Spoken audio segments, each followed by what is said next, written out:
Потерпи, будь ласка, сонечко. ეს უკრაინის დედაქალაქია და ცეცხლის შეწყვეტაზე დათანხმებიდან 44 დღე. პუტინმა ისევ ყველა პირობა დაარღვია. უკრაინაზე თავდასხმისთვის რუსეთმა 215 რაკეტა გამოიყენა. უპილოტო დრონები, ბალისტიკური და მართვადი რაკეტები. მასობრივი შეტევა საცხოვრებელ სახლებზე განხორციელდა. ნანგრევებში ამ წუთებშიც ეძებენ ადამიანებს. 10 მსხვერპლი უკვე ნაპოვნია, მათ შორის არის 2 ბავშვი ერთი ოჯახიდან. 100-ზე მეტი ადამიანი კი დაშავებულია და საავადმყოფოებშია გადაყვანილი. ბავშვებთან ერთად გვეძინა, როდესაც ძლიერი აფეთქების ხმა გავიგეთ. ყველაფერმა ზანზარი დაიწყო. ხელი დავავლეთ ბავშვებს და გავიქეცით.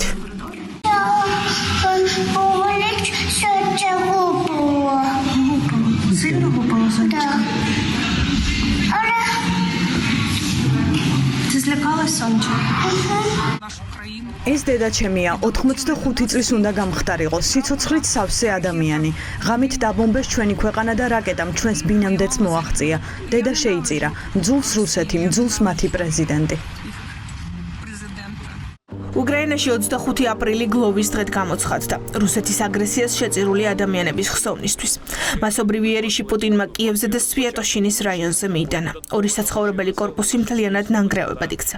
განგაშის ხმა ისმოდა უკრაინის სხვა ოლქებშიც და ეს ყველაფერი მაშინ, როცა მსოფლიო სამშვიდობო შეთანხმების მიღწევას ელოდება.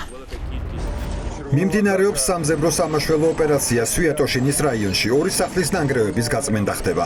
რუსეთის თავდასხმის შედეგად 12 შენობა დაზიანდა. სვიატოშინის რაიონში მსხვილთა დახმარების პუნქტი შეიქმნა.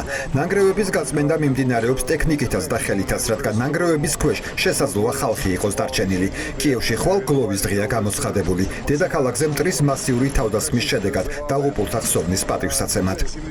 პრეზიდენტი ზელენსკი სამხრეთ აფრიკიდან სასწრაფოდ სამშობლოში ბრუნდება. უკრაინა ცეცხლის შეწყვეტას დათანხმდა, მაგრამ იგივეს ვერ იღებს რუსეთისგან.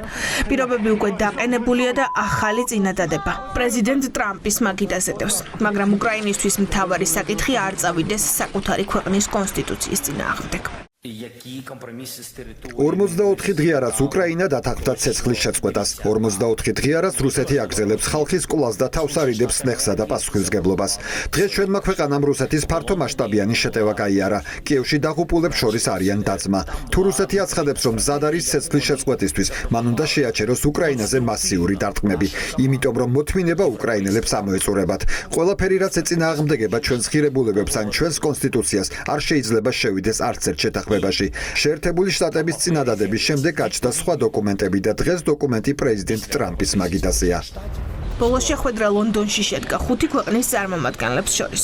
ამერიკის შეერთებული შტატები ჩქარობს. ტრამპი ზელენსკის თავს ესხმის და დღის წესრიგში ამ დრომდე რჩება ყირიმის აღიარების საკითხი, რაც ზელენსკისთვის წითელი ხაზია. ტრამპი ამტკიცებს, რომ რუსეთი მზადაა და ჯერი უკრაინაზეა. კიევზე რუსეთის დარტყმებით უკმაყოფილო ვარ. ამის საჭიროება არ არის და ამისთვის ძალიან ცუდი დროა. ვლადიმერ შეჩერდი, კვირაში 5000 ჯარისკაცი იღუპება. მოდი სამშვიდობო შეთანხმება დავასრულოთ. მას სურს მკვლელობების შეწყვეტა, მაგრამ ამისთვის ომის ორივე მხარე მზად უნდა იყოს და სამწუხაროდ პრეზიდენტი ზელენსკი როგორც ჩანს არასწორი მიმართულებით მოძრაობს.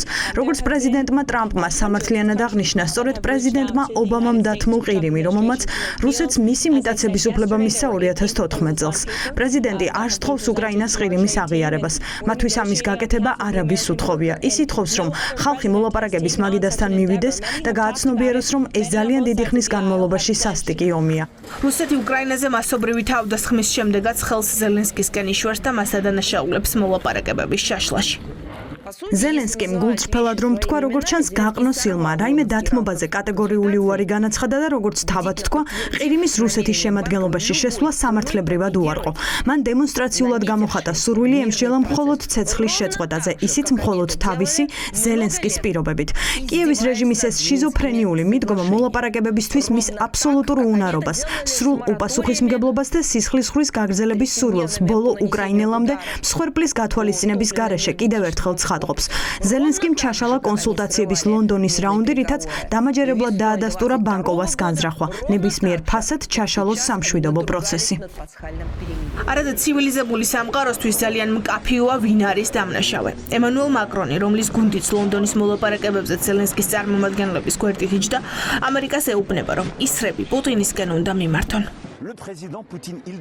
აგრესორი ერთია რუსეთი. ამერიკის ბრაზი მხოლოდ პუტინისკენ უნდა იყოს მიმართული.